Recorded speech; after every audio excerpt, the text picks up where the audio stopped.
कड़ाके की ठंड और घने कोहरे के बीच दिल्ली एनसीआर में एयर क्वालिटी खराब होने के बाद पाबंदियां और ज्यादा बढ़ा दी गई हैं। प्रदूषण बढ़ने और हवा की गुणवत्ता गंभीर श्रेणी में पहुंचने के बाद ग्रैब 4 लागू कर दिया गया है। वायु गुणवत्ता प्रबंधन आयोग ने ग्रेडेड रिस्पांस एक्शन प्लान 4 यानी कि ग्रैब 4 के प्रतिबंध अब लागू कर दिए हैं।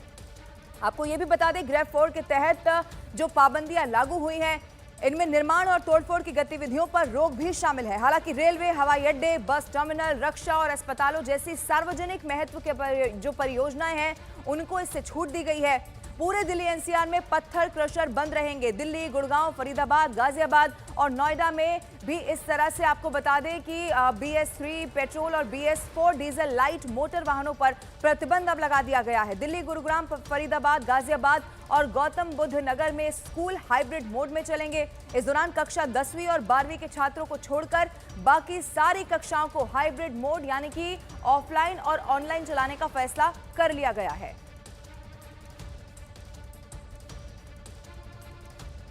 तो अब आपको यह भी बता दें कि जो तमाम स्टेजेस हैं वो किस तरह से होती हैं और वो कब तय किया जाता है कि कौन सी स्टेज में इस वक्त एयर क्वालिटी इंडेक्स है। जो स्टेज 1 होती है वो खराब श्रेणी में मानी जाती है, यानी कि जब AQI होता है वो 201 से 300 के बीच में तब दर्ज किया जाता है। और उसके बाद बहुत खराब की श्रेणी आती है जिसे स्टेज 2 कहा जाता है। यहाँ पर AQI बढ़ जाता है जो कि 301 से 400 के बीच हो सकता है। और फिर उससे भी ज्यादा खतरनाक यानी कि गंभीर श्रेणी इसे कहा जाता है, जो कि स्टेज 3 है। इसमें AQI 400 को पार कर जाता है। 401 से 450 के बीच में AQI इसमें हो सकता है।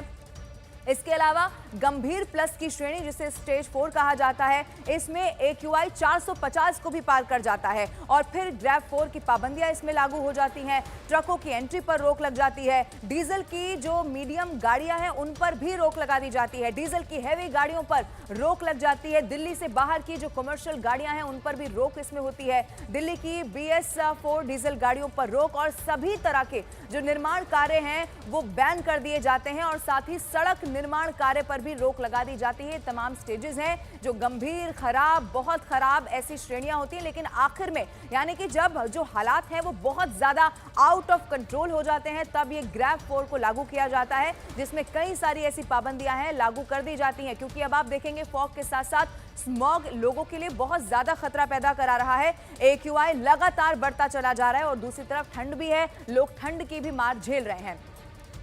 अब बात ग्रैब 4 की भी करते हैं। ग्रैब 4 पाबंदियां लागू यहां पर जब होती हैं तो क्या क्या बैन रहेगा ये भी आप जान लीजिए। ट्रकों की एंट्री पर इसमें रोक होगी।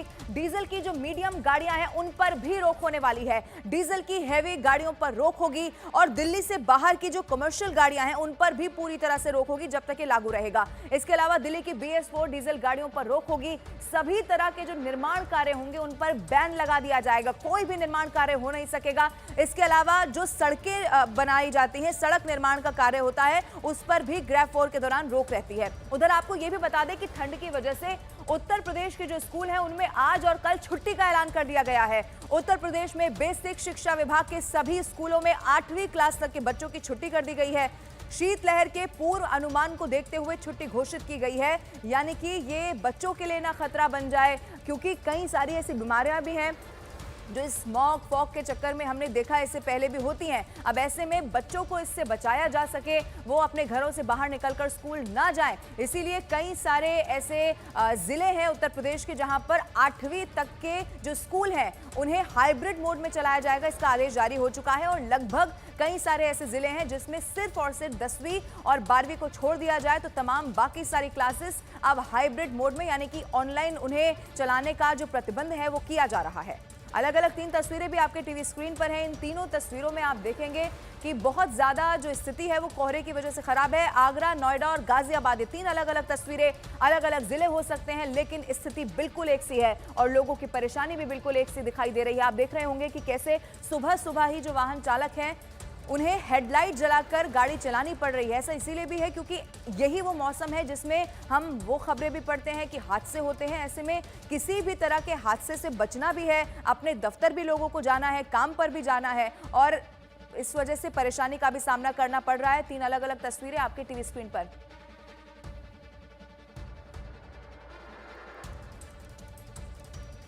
तो अब आपको यह भी बता दें कि किस तरह से ठंड अब लगातार बढ़ती जा रही है और इसी को देखते हुए अब स्कूल में भी छुट्टी का ऐलान कर दिया गया है। उत्तर प्रदेश के खास तौर पर कई सारे ऐसे जिले हैं जहां पर अब यह कहा गया है कि 10वीं और 12वीं को छोड़ दिया जाए तो बाकी सारी क्लासेस हाइब्रिड मोड में चलेंगी। इसके अलावा कड़ाके की ठंड और कोहरे के बीच जैसा हमने आपको बताया दिल्ली एनसीआर में एयर क्वालिटी लगातार खराब श्रेणी में पहुंच रही है और उसी के बाद ये पाबंदियां बढ़ा दी गई हैं। प्रदूषण बढ़ने और हवा की गुणवत्ता गंभीर श्रेणी में पहुंचने के बाद ग्रेव 4 अब लागू हो चुका है।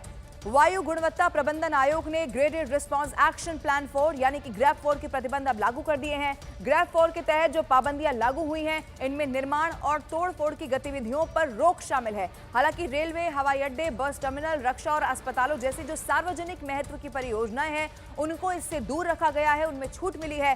पूरे दिल्ली एनसीआर में पत्थर क्रशर बंद रहेंगे। दिल्ली, गुड़गांव, फरीदाबाद, गाजियाबाद और नोएडा में BS3 पेट्रोल और BS4 डीजल लाइट मोटर वाहनों पर प्रतिबंध लगा दिया गया है। तो जो ऑफिशियल अब ये जानकारी सामने आई है वो भी इस वक्त आपके टीवी स्क्रीन पर हम आपको दिखा रहे हैं। अब बात हरियाणा की भी करते हैं। हरियाणा के करनाल में ठंड का प्रकोप लगातार जारी है। करनाल में जबरदस्त कोहरा देखने को मिल रहा है और इसी वजह से लोगों को बहुत ज्यादा परेशानी का सामना भी करना पड़ रहा है। तस्वीरें सामने आ गई हैं हरियाणा के करनाल से। इससे पहले हमने आपको उत्तर प्रदेश से लेकर दिल्ली की भी तस्वीरें दिखाई। अब हरियाणा की भी आप तस्वीर देख लीजिए। यहाँ पर अंधेरे के बावजूद आपको यहां पर लाइट भी ठीक से दिखाई नहीं देगी। ऐसा इसीलिए क्योंकि बहुत ज्यादा कोहरा हो चुका है। ऐसे में लोग हेडलाइट जलाकर खास तौर पर वाहन चालकों को बहुत ज्यादा परेशानी का सामना करना पड़ रहा है। लेकिन आपको बता दें इसका सीधा असर रेल सेवा पर भी पड़ रहा है। कई सारी फ्लाइट्स भी ऐसी हैं जो लेट हो रही हैं। इसके अलावा कई सारी फ्लाइट्स को कैंसिल भी किया जा रहा है और तमाम ऐसी ट्रेनें हैं जो देरी से चल रही हैं और इन सब का कारण है ये मौसम और मौसम की वजह से ये घना कोहरा जिसकी वजह से देख पाना, गाड़ी को चला पाना भी बहुत ज्यादा मुश्किल हो गया है। ये तस्वीरें आपके टीवी स्क्रीन पर हैं जो इस वक्त ये बताती हैं कि कैसे न सिर्फ ठंड से लोग परेशान हैं, कई जगहों पर बारिश भी हुई है और उसके बाद कोहरे की भी ये तस्वीर आप देख लीजिए। स्मॉग और फॉग यानी कि प्रदूषण तो पहले ही था लेकिन उसके बाद अब जो ये कोहरा है वो भी लोगों के लिए परेशानी का सबब बन चुका है।